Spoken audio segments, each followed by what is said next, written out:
ढेंकानाल जिला कामाख्यानगर अंचल में बाघ आतंक पूर्वांचल रेंज कंतारीपाट गाँ जंगल में षंढ को मारी खाइला बाघ जहां नहीं अंचलवासी भयभीत अच्छा गत किछि दिन धरी अंचल में मातिछि बाघ 2 दिन तले पश्चिमांचल रेंज रे गाई को आक्रमण कर आतंक सृष्टि करुथिला।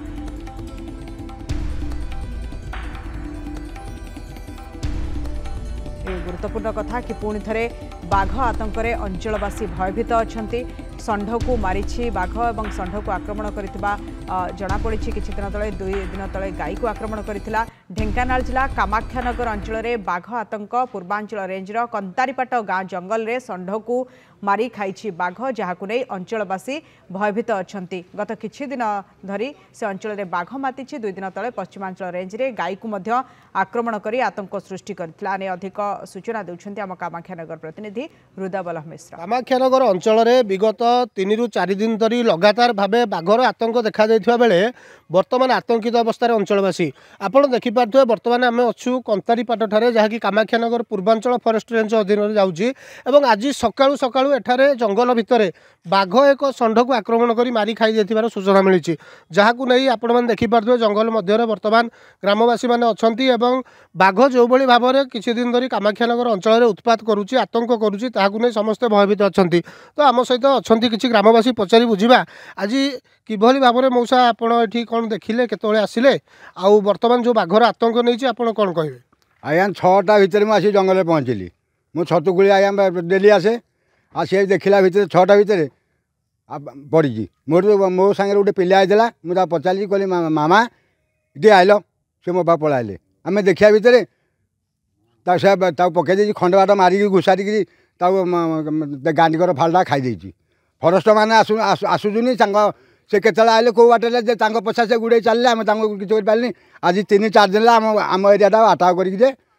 घूरी चली कि आर पदक्षेप कौन आया जहाँ निया विचार करा जाऊ ना आम तो ये ग्रामवासी लोग चली पारूनी ना जहाँ कहते कि तुरंत ये बाघ प्रति कौन पदक्षेप वन विभाग तरफ ग्रहण कर आगामी दिन ग्रामवासी मैंने चलवाई असुविधार सम्मुखीन होती आतंकित अवस्था अच्छा आउ जन अच्छा पचारि बुझा कौन कह विभिन्न स्थान में कामाख्यानगर बर्तमान बाघ आतंक देखा दूसरी कौन कह? आज प्राय 2-3 दिन है कामाख्यानगर अंचल में बाघ बुलूर न्यूज आम देखा पाऊँ। आज सकाल जी जेजेबा आसी देखिले जंगल एक बाघ षंढटे मृत्यु हो पड़ी ताकू आसा पूर्वर से जाइए आम गाँव में कहले गाँव में कही सारापर आम गाँव समस्त ग्रामवासी आम से पहुँचलु पहुँचा सत्ते फरेस्टर आसी नथिले तापर आम आसी फरेस्टर जोगाजोग कलु से आसी पहुँचा फरेस्टर मीडिया पहुँची पर्यटन ये केते आतंकित अवस्था लोक मैंने अच्छा बाघ ना बहुत भयभीत गाँव अच्छी यहाँ नहीं एक स्वतंत्र पदक्षेप निहाती दरकार कारण ना गाँव बसती अंचल जंगल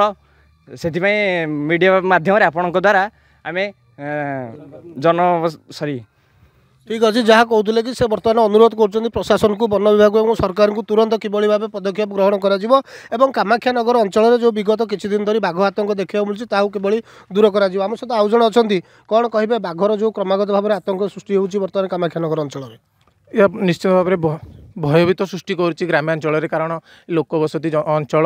पाखापाखि जंगल आउ घर लगिक रही लगातार 3 ରୁ 4 दिन हम आम देखु पाखापाखि अंचल में बाघर आतंक सृष्टि करछि। काली राति रे सडन आसिक आम गाँ जंगल में बाघ पशि गोटे षंढ को मृत्यु कर देइछन्ति पाखपाख लोक को डाकी आम वन विभाग को डाकिकी देखलु से माने तार पदक्षेप नापी आम चेष्टा करूँ जहाँ फल आम सुरक्षित मन करूँ द्वारा किंतु कौन